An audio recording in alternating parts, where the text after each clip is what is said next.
Friends, welcome to home makers Pavul. நம்ம இன்றைக்கி பொங்கல் அப்போ நிறைய சக்கரவள்ளி கிழங்கு நம்மளுக்கு சீசன் டைமில் கிடைக்கும். அதை வச்சு ஒரு ஸ்வீட் கட்லெட் மாதிரி ஒரு ரெசிபி தான் நம்ம பார்க்க போகிறோம். இதை கொழுக்கட்டை மாதிரி நீங்கள் செஞ்சுட்டு நீங்கள் ஆவியில் வேக வச்சும் சாப்பிட்லாம். நான் இன்றைக்கி இந்த மாதிரி ஷேலோ ஃப்ரையில் ஒரு கட்லெட் மாதிரி செஞ்சுருக்கேன். உள்ளே தேங்காய் பூரணம் தான் நம்ம வச்சு செஞ்சுருக்கோம். வாங்க எப்படி செய்கிறதுன்றத டீட்டெயில் ரெசிபியை வீடியோக்குள்ளே போய் பார்க்கலாம்.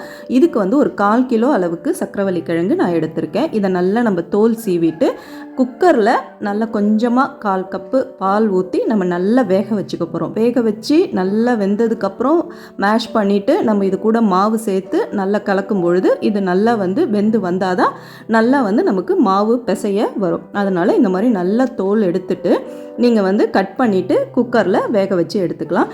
இதே சக்கரவள்ளி கிழங்கை நம்ம பயன்படுத்தி இதே மாதிரி பால் ஊற்றி வேக வச்சு அல்வா மாதிரியும் கிண்டலாம். எவ்வளோ நம்மளுக்கு பால் ஊற்றி வேக வச்சதுக்கப்புறம் நமக்கு அளவு வருதோ, இப்போ 1 கப்பு எடுத்திங்கன்னா அதுக்கு 3/4 கப்பு வெல்லம் சேர்த்து நெய் ஊற்றி நல்லா அல்வா மாதிரி கிண்டிக்கிட்டே இருந்தீங்கன்னா அல்வா பதத்துக்கு வந்தோடனே சூப்பராக நம்ம முந்திரி பருப்பு தாளித்து இறக்குனோம்னா நம்மளுக்கு சக்கரவள்ளி கிழங்கு அல்வா சூப்பராக ரெடி ஆகிடும். இந்த ரெசிபி ரெண்டுமே நம்ம இந்த சக்கரவள்ளி கிழங்கை பயன்படுத்தி ஈஸியாக செஞ்சிடலாம். இப்போ நம்ம அந்த ஸ்வீட் கட்லெட் ரெசிபி தான் நம்ம இன்றைக்கி பார்க்க போகிறோம். கிழங்கு வச்சு அல்வா ரெசிபியை நான் சீக்கிரமே அப்லோட் பண்ணுறேன். இப்போ இந்த சக்கரவள்ளி கிழங்கை நான் இந்த மாதிரி தோல் எடுத்துட்டு இந்த மாதிரி குக்கரில் சேர்த்துட்டு ஒரு 1/4 கப்பு பால் சேர்த்துக்கோங்க. அதாவது நான் 1/4 கிலோ அளவுக்கு சக்கரவள்ளி கிழங்குக்கு இப்போ அளவுகள் சொல்லிக்கிட்டு இருக்கேன். சேர்த்துட்டு இப்போ இதை நம்ம 5லேருந்து 6 விசில் நல்ல லோ ஃப்ளேமில் வச்சு எடுத்துக்கோங்க. அப்போ தான் நல்லாயிருக்கும். கொஞ்சமாக உப்பு சேர்த்துக்கலாம். உப்பு சேர்க்கும் பொழுது சக்கரவள்ளி கிழங்குல உப்பும் சேர்ந்து நமக்கு ஸ்வீட்டாக செய்யும் பொழுது நல்லாயிருக்கும். இப்போ இந்த விசில் போட்டு நம்ம 5லேருந்து 6 விசில் கரெக்டாக வெந்து வந்துடும். நமக்கு இது வேகட்டும். இப்போ நம்ம தேங்காய் பூரணம் எப்படி ரெடி பண்ணுறதுன்றதை நம்ம பார்த்துடலாம். இதுக்கு ஒரு வாணலில் 1 டேபிள் ஸ்பூன் நெய் விட்டுக்கோங்க. நான் 1 கப்பு துருவன தேங்காய் எடுத்திருக்கேன். 1 கப்பு துருவன தேங்காவை சேர்த்துட்டு நம்ம இது கூடவே வெல்லம் சேர்த்து நம்ம எப்போவுமே யூஸ்வலாக தேங்காய் பூரணம் கொழுக்கட்டைக்கு செய்வோம் இல்லையா, அந்த மாதிரி நம்ம செஞ்சுக்கலாம். தேங்காவை இதில் நல்லா வறுத்துடுங்க. இது கூட 1/2 கப்பு பொடிச்ச வெல்லம் சேர்த்துக்கோங்க. நம்ம யூஸ்வல் இது பூரணம் செய்கிற மாதிரி தான். இதையே நீங்கள் இப்போ நான் சொல்கிற மாதிரி ஆவியில் வேக வச்சு எடுத்திங்கன்னா கொழுக்கட்டை மாதிரி இருக்கும். நம்ம இப்போ ஷேலோ ஃப்ரை பண்ணுறதுனால இது கட்லெட் மாதிரி நமக்கு ஒரு ஸ்வீட் ரெசிபியாக வருது. இதையே நல்ல போலி மாதிரி தட்டினீங்கன்னா சக்கரவள்ளி கிழங்கு போலி ரெசிபி ஆகிடும். நம்ம சக்கரவள்ளி கிழங்கு போலி ரெசிபி ஏற்கனவே நம்ம சேனலில் அப்லோட் பண்ணியிருக்கேன். அதனுடைய லிங்க்கும் டிஸ்கிரிப்ஷனில் கொடுக்குறேன். டைம் கிடைக்கும் போது செக் பண்ணுங்கள். இப்போ வெல்லம் சேர்த்து நல்லா இலகுற மாதிரி நல்லா கிளறி விடுங்க. நல்லா இலகி அது கெட்டி பதம் வர அளவுக்கு நம்ம கிளறணும்.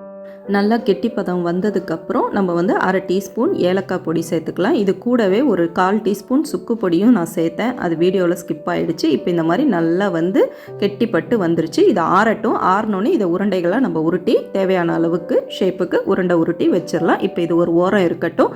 இப்போ நம்ம சக்கரவள்ளி கிழங்கு வெந்த சக்கரவள்ளி கிழங்கை நல்லா இந்த மாதிரி மேஷரை பயன்படுத்தி ஆவி அடங்கின உடனே நல்லா இந்த மாதிரி சூட்லேயே உங்களுக்கு அந்த சூட்லேயே நீங்கள் மசிச்சு விட்டால் தான் அப்போ நல்லா மாவு மாதிரி நல்லா மசிச்சு வரும். அப்போ தான் நம்மளுக்கு பிசைகிறதுக்கும் ஈஸியாக இருக்கும். இப்போ இது கூடவே 1/2 டேபிள் ஸ்பூன் கேழ்வரகு மாவு சேர்த்துக்கோங்க. இது கூடவே 1/2 டேபிள் ஸ்பூன் அரிசி மாவு, 1/2 டேபிள் ஸ்பூன் ராகி மாவு, 1/2 டேபிள் ஸ்பூன் அரிசி மாவு சேர்த்துட்டு நல்லா இது பைண்டிங்காக தான் இந்த மாவு நம்ம சேர்க்குறோம். சேர்த்துட்டு நல்லா பசைஞ்சு விடுங்க. இது கூட இப்போ 1/4 டீஸ்பூன் உப்பும் சேர்த்துக்கலாம். நம்ம சக்கரவள்ளி கிழங்குக்கு மட்டும்தான் உப்பு சேர்த்தோம். இப்போ மேல் மாவுக்கு நம்ம உப்பு சேர்க்கல. அதனால் இது கூடவே அதுக்கும் உப்பு சேர்த்துக்கோங்க. சேர்த்துட்டு இது கூட இப்போ நம்ம தண்ணி லைட்டாக தண்ணி தெளித்து இல்லைன்னா விட்டு கொஞ்சமாக தண்ணி பொதன்னு விட்டுறாதீங்க. கொஞ்சமாக தண்ணி சேர்த்து இது நல்லா இந்த சப்பாத்தி மாவு பிசைகிற அளவுக்கு நல்லா சாஃப்டாக நம்ம பிசைஞ்சிக்கணும். இது கூட ஒரு டீஸ்பூன் அளவுக்கு நெய்யும் விட்டு பிசைஞ்சிக்கோங்க. நல்லா வாசமாக இருக்கும் நமக்கு மேல் மாவு. நம்ம கொழுக்கட்டை மாவுக்கு நெய் விட்டு சுடு தண்ணி ஊற்றி பிசைவோம் இல்லையா, அந்த மாதிரி தான் இப்போ 1 டீஸ்பூன் நெய் விட்டுட்டு அதையும் நல்லா பிசைஞ்சிக்கோங்க. மாவு நல்லா சாஃப்டாக இருந்தால் தான் வீரல் விடாமல் இருக்கும். இப்போ நீங்கள் ஆவியில் வேக வைக்கிறதா இருந்தால் கொழுக்கட்டை மாதிரி செஞ்சு இல்லை மோதகம் மாதிரி செஞ்சு வேக வைக்கும் பொழுது விரிசல் விடாமல் இருக்கும். இப்போ நம்ம ஷேலோ ஃப்ரை தான் பண்ணுறோம். அப்போ அப்பயுமே நமக்கு மாவு இலகி இல்லைன்னா ஹார்டாக இருந்துச்சுன்னா உங்களுக்கு விரிசல் விட்டுடும். ஸோ மாவு இந்த மாதிரி இலகின மாதிரி இருக்கிற மாதிரி பிசைஞ்சிக்கோங்க. அதாவது நல்லா சாஃப்டாக பிசைஞ்சு எடுத்து வச்சுக்கோங்க. இப்போ இந்த பூரணத்தையும் நம்ம உருண்டையாக உருட்டி ரெடி பண்ணிக்கலாம். இப்போ அடுத்து வந்து இந்த கட்லெட்டை எப்படி செய்கிறதுன்றதை நம்ம பார்க்கலாம். இப்போ பூரணத்தை சின்ன சின்ன உருண்டைகளாக நான் உருட்டி எடுத்து வச்சுக்கிறேன். எடுத்து வச்சுட்டு இப்போ இந்த மேல் மாவை இந்த மாதிரி சின்ன சின்ன பால்ஸாக எடுத்துக்கோங்க. உருண்டைகளாக எடுத்துட்டு இப்போ கையிலேயே வச்சு நம்ம வந்து தட்டி பூரணம் இது வந்து நம்ம கொழுக்கட்டை செய்வோம் இல்லையா, தேங்காய் பூரணம் கொழுக்கட்டை, அப்போ வந்து எப்படி மேல் மாவை கிண்ணம் மாதிரி செய்வோமோ அந்த மாதிரி செஞ்சு நீங்கள் மோதகம் மாதிரியும் இந்த ஸ்வீட்டை உள்ளே வச்சு பூரணத்தை வச்சு அழகாக மோதக ஷேப்லேயும் நீங்கள் வச்சுட்டு இட்லி பானையில் வேக வச்சு எடுத்துக்கலாம். ஆனால் அதையே நீங்கள் வந்து கிண்ணம் மாதிரி செஞ்சு மேல் மாவை வந்து கொழுக்கட்டை மாதிரி தட்டணும் அப்படின்னு நினச்சிங்கன்னா கொஞ்சம் எப்படியுமே நம்மளுக்கு வந்து வீரல் விட்டு தான் வரும். அது சக்கரவள்ளி கிழங்கோட தன்மையினால் உங்களுக்கு வந்து அது அழகாக வராது. அதனால் நம்ம ஈஸியாக இந்த மாதிரி கட்லெட் மாதிரி பண்ணிவிட்டு கூட நீங்கள் வேக வச்சுக்கலாம். நான் இப்போ வந்து ஆயிலில் தான் ஃப்ரை பண்ண போகிறேன். இப்போ இந்த மாதிரி நம்ம ஷேப்பாக கொண்டு வந்துடலாம்.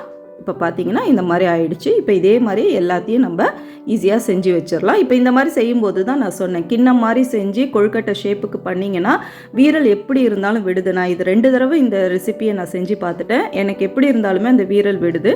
ஸோ நீங்கள் வந்து அழகாக மோதகம் மாதிரி செஞ்சிங்கன்னா ஈஸியாக இருக்குது. இல்லைனா இந்த மாதிரி கட்லெட் மாதிரி ரெசிப்பியை வந்து நீங்கள் மாற்றி அந்த மாதிரி செஞ்சுக்கோங்க. இப்போ செஞ்சுட்டு இந்த மாதிரி எல்லாமே அழகாக செஞ்சு வச்சுடுங்க. இப்போ எல்லாத்தையும் ரெடி பண்ணிவிட்டு நம்ம பார்க்கலாம். இப்போ எனக்கு இந்த அளவுக்கு வந்தது. இப்போ இது எல்லாத்தையும் வந்து நம்ம ஷாலோ ஃப்ரை எப்படி பண்ணுறதுன்னு பார்க்கலாம். நீங்கள் இல்லைனா இது அப்படியே இட்லி பானையில் வச்சு 10 நிமிஷம் வேக வச்சு எடுத்திங்கன்னா நம்மளுக்கு வந்து ஹெல்த்தியர் ரெசிப்பியாக கிடச்சிடும். கொஞ்சம் ஆயிலில் ஃப்ரை பண்ணும்பொழுது பிள்ளைங்கள்லாம் விரும்பி கொஞ்சம் சாப்பிடுவாங்க. நான் அதனால் யூஸ்வலாக நம்ம அப்படி தானே ஸ்டீம் குக் தானே பண்ணுறோம், இன்றைக்கி இப்படி பண்ணி பார்ப்போன்னு சொல்லிட்டு நான் இப்படி பண்ணுறேன். நீங்களும் ட்ரை பண்ணி பாருங்கள். ரொம்பவே டேஸ்ட்டும் நல்லா இருந்துச்சு. மேலே அந்த சக்கரவள்ளி கிழங்கோட டேஸ்ட்டு, உள்ள தேங்காய் பூரணம் ரொம்பவே நல்லா இருக்கும். இந்த சீசன் டைமில் கிடைக்கும் பொழுது இந்த கிழங்கு வகைகளெல்லாம் நம்ம வேறு ஏதாவது வெரைட்டியாக இந்த மாதிரி செஞ்சு பிள்ளைங்களுக்கு கொடுத்து விடலாம். இது ஸ்நாக்ஸாக சாப்பிடும் பொழுதும் ரொம்பவே நல்லா இருந்தது. இதே மாதிரி ஷாலோ ஃப்ரையே பண்ணிக்கோங்க. சீக்கிரம் வேற வெந்துடும். நமக்கு ஏற்கனவே சக்கரவள்ளி கிழங்கு வெந்துடுச்சு. அதனால ஸ்லோ ஃப்ளேமில் வச்சு பெரட்டி போட்டு எடுத்துருங்க. அவ்வளோதான், நம்ம இந்த ஸ்வீட் கட்லெட் சூப்பராக ரெடி ஆகிடுது. சக்கரவள்ளி கிழங்கை பயன்படுத்தி இந்த மாதிரி ஒரு ரெசிப்பியும் நம்ம செஞ்சு பார்க்கலாம். ரெசிபி பிடிச்சிருந்துச்சுன்னா லைக் பண்ணிவிட்டு ஃப்ரெண்ட்ஸ் அண்ட் ஃபேமிலிக்கும் ஷேர் பண்ணுங்கள். மறக்காமல் நம்ம சேனலையும் சப்ஸ்கிரைப் பண்ணிவிட்டு இந்த மாதிரி ரெசிபிஸ் உங்களுக்கு நோட்டிஃபிகேஷன் காமிக்கிறதுக்கு பெல் ஐக்கானையும் தட்டி விடுங்க. ரெசிபியை லைக் பண்ணும் பொழுது நீங்கள் வந்து ஹைப்புன்ற பட்டனையும் அழுத்தி விடுங்க.